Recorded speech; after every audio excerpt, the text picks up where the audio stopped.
he said, "Where's that young guy? Where'd you find him at?" Because I was always wanting to learn how to fix the machines. Like I wanted to know everything because my intentions were I'm going to make my own vending business. I didn't want to be an employee. I knew that when I was younger. But I heard him say, "Where'd you get him from?" And he's like, he applied, and he was the one that kept calling wanting the job. So, and he comes, he never misses a day, never misses a day. He's like, he looks like he's from Essex, Maryland. He goes, he is. He goes, yeah, you got to watch those guys from Essex. I literally wanted to crawl under a rock at that time. And that day struck a fire under my ass. I was like, you son of a bitch. Let me tell you what money making is all about. I'm going to find a way, and I'm going to come back here, and I'm going to show you sons of bitches what real money is. I crept underneath the dock door so that way they wouldn't hear me. Because I think at the time, Glenn, who was the boss, the manager, the son of the owner, his dad, Marty, he he said something that day that literally got under my skin. And I was like, who the hell do you think you are? Now, let me paint a picture for you. This guy, he owned a lot of Section 8 real estate down in Baltimore, made $30,000 a month in Section 8 income, living as a slumlord, okay? His vending business, he had 3 routes. I ran one of them. My route did $147,000. And I guess that was the middle route. The largest one was ran by his cousin. And there was another guy that ran a smaller route that I think it did like $100,000. And granted, the business was 50-50. Whatever you paid, you basically made that. And then you had to take costs of any kind of employee or whatever. And we just simply got really dirt income. That day, when I went home, I talked to my uncle. And this is why I believe college is a scam. Okay. And I say it all the time, college is an absolute friggin' scam. I went to school after high school, did all the accelerated learning, all the additional things. And I was very high in math, science, and computer programming and operations. I was into all that stuff when I was in 6th grade. I was making my own programs, making my own video games. Okay.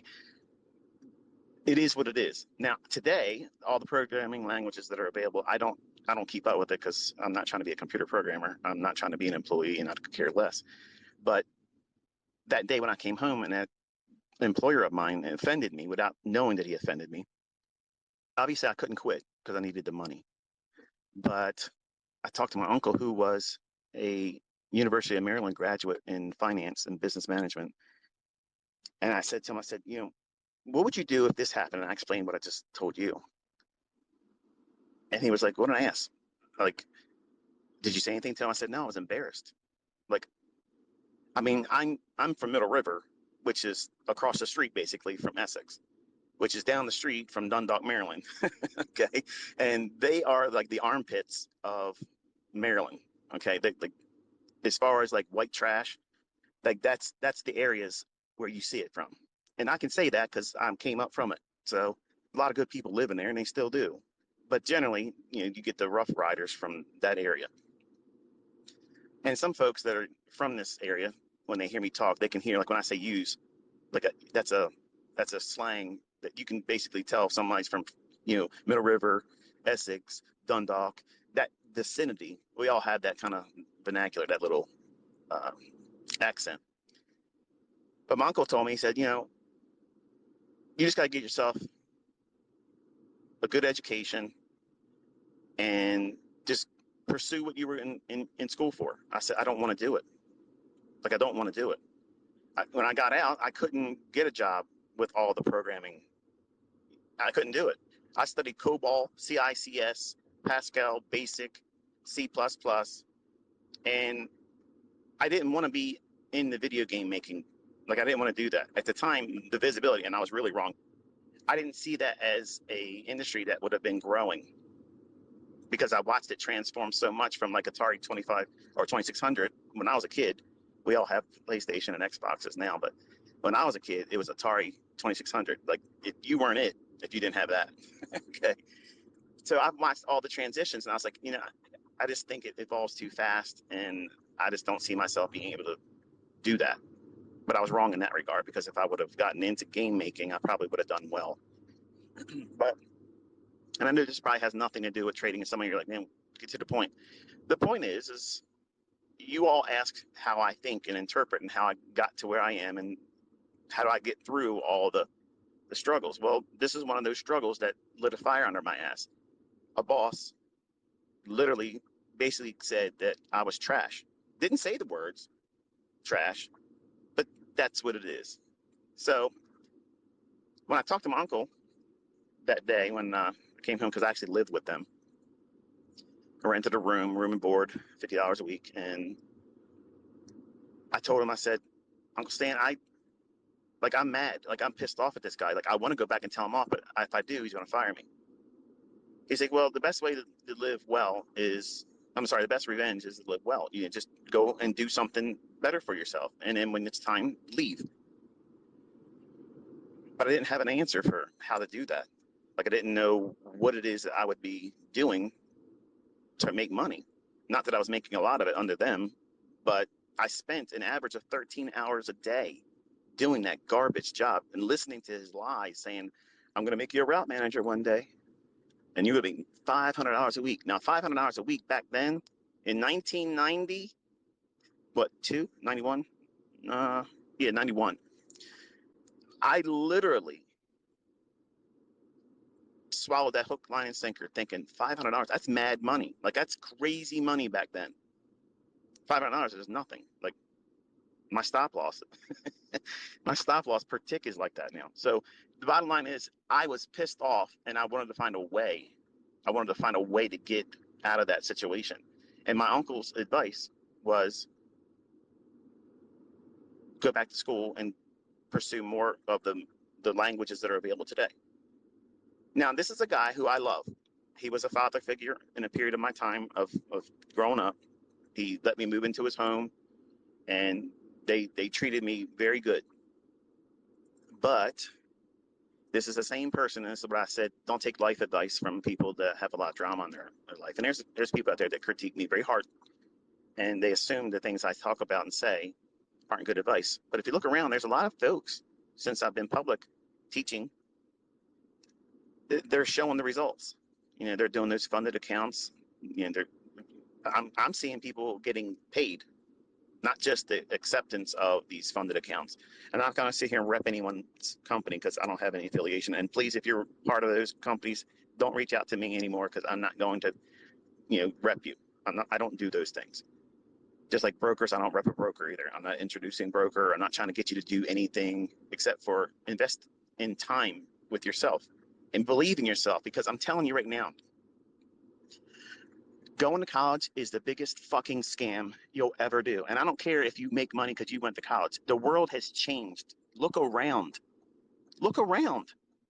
People have no idea what's about to come. They have no idea what's coming. I've been talking to my students, telling them, before Trump got elected, I said all of this stuff was coming. It's in video, it's documented, period. The things that are coming, you're not ready for. Your job is not guaranteed. Your boss thinks the same way about you, like I just described my old boss when I was a young man. They're not going to tell you because they can get a lot of trouble today where, back then, a lot of things, you can get away with a lot of things back then. But I was taking advice from a guy that went to college, graduated a very high GPA, business management, a math scholar, but he was managing a Kentucky Fried Chicken. KFC. Yeah. Here's my uncle, the guy I learned about trading from, who couldn't make money outside of the first initial plunge into it, where he made money to buy a condominium down in Ocean City in Sugar.